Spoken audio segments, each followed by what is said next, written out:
I'm Amy, I'm 23 years old and I'm here just to chat a little bit about ESC, the European Solidarity Corps. Hey, my name is Jackie Cassidy. I did European Solidarity Corps in Albania. Hi, my name's Aaron. I'm 19 and today I'll be talking about my volunteering experience and how I found it and what I learned and what I actually got out of it. It's really, really well structured in that your accommodation is set in stone before you go anywhere. And the accommodation is also, it's all been checked out. It has to meet a certain standard. The group dynamic over there was amazing. Everyone was so friendly. I know when I was over there, everyone was like, speak English to us, speak English to us. But it was also really cool because you also could learn a few languages over there. It wasn't really a big issue, you could sit down and have a conversation with them, it'd be fine. I suppose we're quite lucky in that we speak English and it's quite well spoken across the EU, but I think take the opportunity to speak the language of the country that you go to. I did feel supported when I was in Albania. We had our project director. We could have gone to him for anything and you could literally just ring them up and you can go for coffee with them. And they would talk about things that you'd be struggling with, things that you like, things that you don't like. They have people on the ground, but you can also talk, it's so easy going to talk to the higher ups as well. You'll have a mentor there, so if you have, if you obviously wouldn't know where to go, you can go to your mentor and be like, hey, right, look, I have my days off now.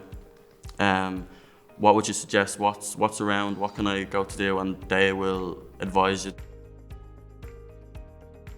Sometimes meals are provided, but then you also get pocket money, which you can choose to do with what you want, and you're given a food allowance as well. So certain accommodations, you'll have the provisions there to be able to cook for yourself if you want. So before you go over it, you have your pre-departure training. So that's about roughly a week or two before you go. And then when you get over there, remember we had a training, so it was basically what we're going to be doing for the next 3 weeks. You say you go to work, but it literally doesn't feel like work, but whatever. So you do that for 5 days and then you get 2 days off. So it changes when you're over there, but you'd always get 5 days and then 2 days off a week, say. The application wasn't too difficult. I talked to the youth information person in my youth centre. So I went down to the main office and we talked for a bit and we had an interview. And then we just filled out some forms and that was just more or less it. You do not need to be in a youth organisation to apply. You can apply through the website as well. Or you can go to your nearby youth information centre to also apply or to get you an interview.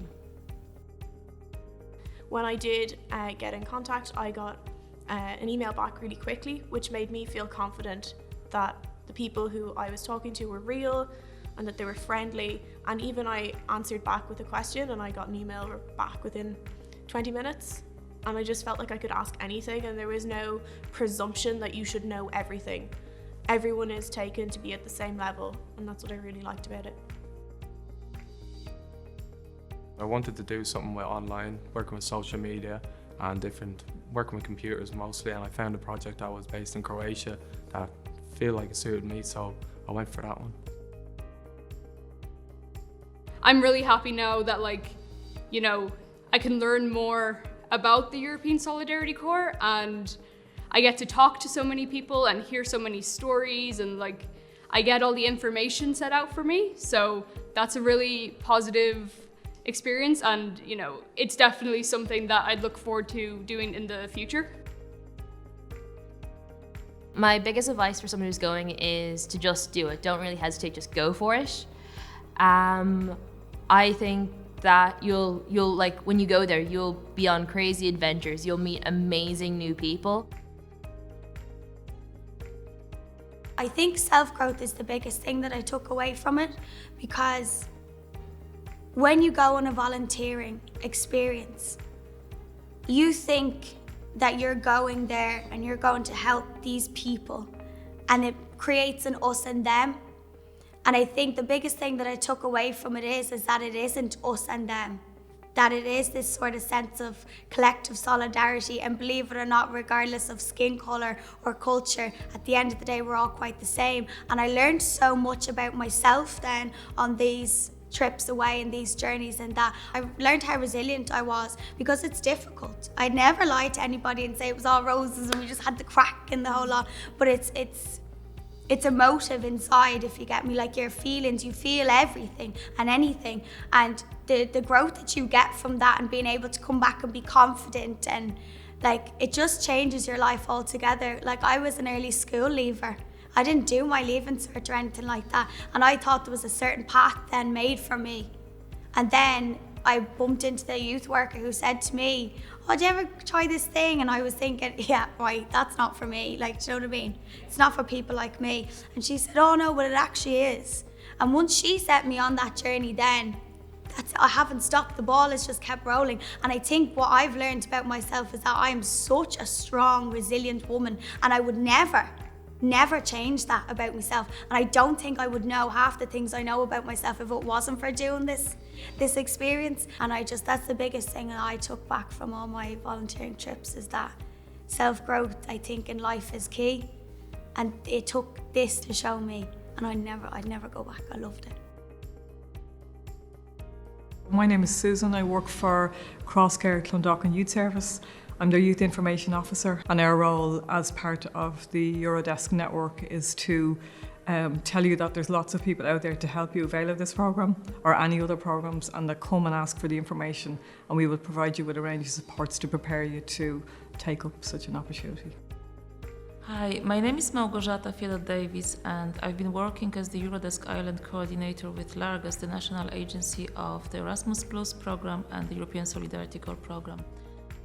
One of our priorities is to be inclusive and to support young people in accessing opportunities to study, to work, to volunteer abroad, especially young people with fewer opportunities. My name is Matea, and I work with Volunteer Service International, and we are a standing and coordinating organization for European Solidarity Corps projects.